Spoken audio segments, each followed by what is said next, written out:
Hey guys, welcome to another episode of Idioms We Heard This Week. Today we're going to discuss some real idioms that we heard and used this week.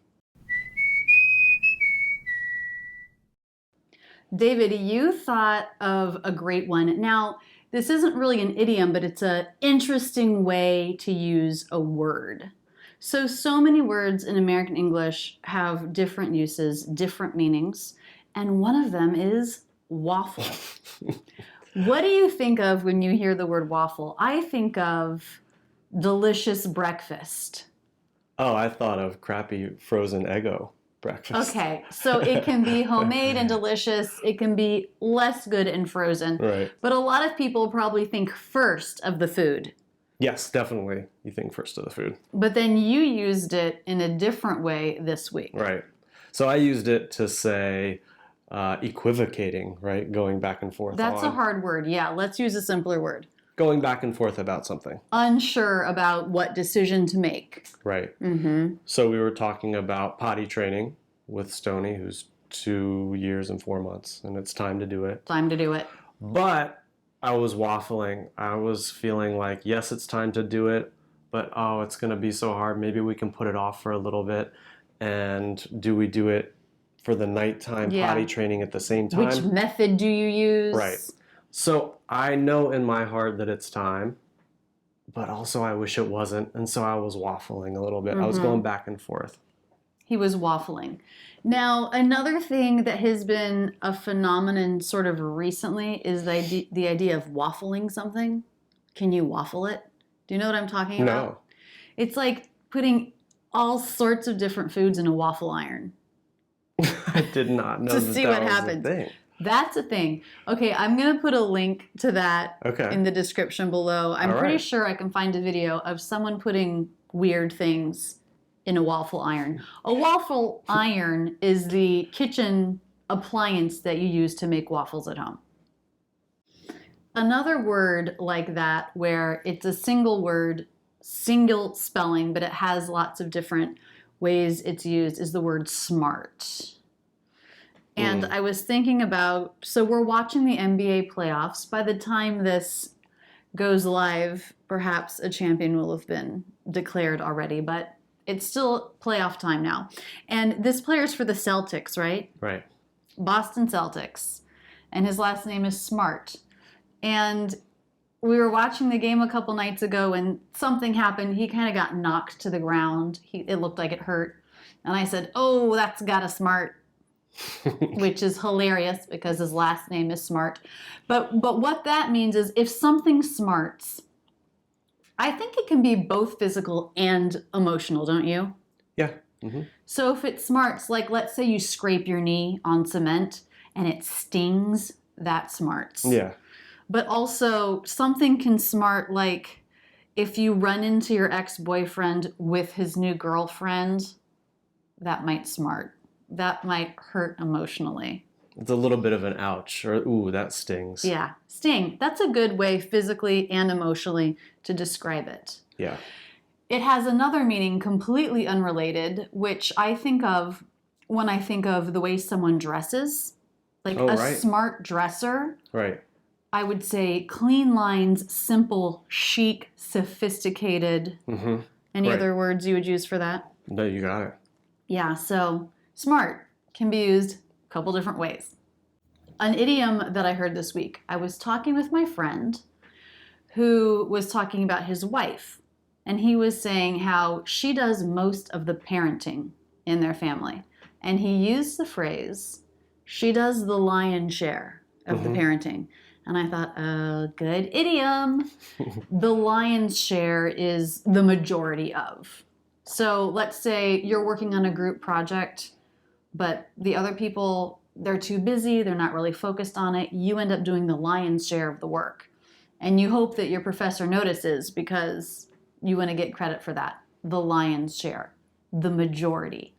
David, can you think of any other idioms with lion? So I thought of another one, which is into the lion's den. And so we use that to say that you're going into a hostile environment in one way or another. So maybe you know that you're going to do a presentation at work with the knowledge that it's kind of you're pushing things or you're pretty sure it's gonna be not well received, you would say. Is it with the bosses who are a little bit standoffish Right. and difficult to be Right, around? exactly. Mm. So you might say to a friend the night before, yeah, I'm headed into a lion's den with this one. Or back to sports. Yeah. We talk about home court advantage in the NBA playoffs. And so the Sixers were in Boston, and it was like being in a lion's den. They were taunting and being merciless and Yeah. really jeering and just being just really, really harsh. So the Sixers were in a hostile lion's environment. den. Yeah. They were in the lion's den. Yeah. So I'm in a Facebook group, and someone was posted something saying, someone just told me I had a chip on my shoulder. And to be funny, she took a picture of herself with a Pringle chip on her shoulder. And she was like, how's this for a chip on your shoulder? So when someone has a chip on their shoulder, it means that, that's hard to explain. Someone might think they have a bad attitude about something. What would you say? Well, that's past history with something? If you have a chip on your shoulder, you have an agenda. You have a really strong, maybe over the top focus on what you're doing. See, that is not how I would describe that. If you have a chip on your shoulder? Yeah, I think of it as being someone who, because of something that happened in the past, they have a negative, they're coming into a situation with a negative experience with a little bit of like an aggressive edge. And someone could say, she has a chip on her shoulder. What's her problem? Yeah. So coming into it really focused on, I'm going to do better this time, or Okay. I'm going to, yeah, make a different impression this time. A little, like you come off too strong. Maybe. Okay. Definitely not easygoing. No. And definitely like you're coming into a situation carrying baggage from a past situation. And also maybe it's a way to say it is you're coming into a situation making a lot of assumptions about how it's going to go. Mm-hmm. You know, Yeah. you're coming into a meeting with a chip on your shoulder. You're coming in sort of, I know how this is going to go, so I'm on edge. And the first moment that I see, yep, I knew it was going to go that way, I'm jumping on that theme and going with it. So let's try to come up with like a concrete example of this. Let's say that your coworker was left off of a project that she wanted to be on, but she didn't get put on the team. And a couple months later, it's a new meeting, and we're deciding who's going to work on what projects. She comes in being really aggressive about what she wants to work on. And it might seem like she has a chip on her shoulder from the last time she got left off the team. It's a perfect example. Yeah. Yep. Chip on their shoulder. Okay, here's one that I used recently. I was getting my taxes done. And I have a great accountant, Sarah. We love her. But she asked me to review the tax return that she had prepared. And I mean, the reason why I had her do it is because I don't understand it at all. So she said, will you review this before I turn it in? And I said, Sarah, I will read it over and I will review it, but it's all Greek to me. What does that mean? It might as well be in a completely different language that you don't understand at all. Right. Right. Yeah. If something's all Greek to you, that means you don't get it at all. Not even a little bit. It might as well be Greek. As someone who doesn't speak Greek, my taxes might as well be in Greek. Now, if you were from Greece and you were in America and you said that idiom, it'd be pretty funny because it would no longer have the meaning. True. Okay, the last idiom that I can think of that we heard this week is pushing buttons. This is a good one. Do you remember when that came up? Yeah, Stoney and the dishwasher. And he's been in a terrible two kind of a phase. That's so terrible. We use that phrase in American English, terrible twos, because it's this difficult phase of constantly pushing boundaries and constantly just saying poking no and prodding. And yeah, he's constantly saying no right now. And so he's been getting under our skin a lot.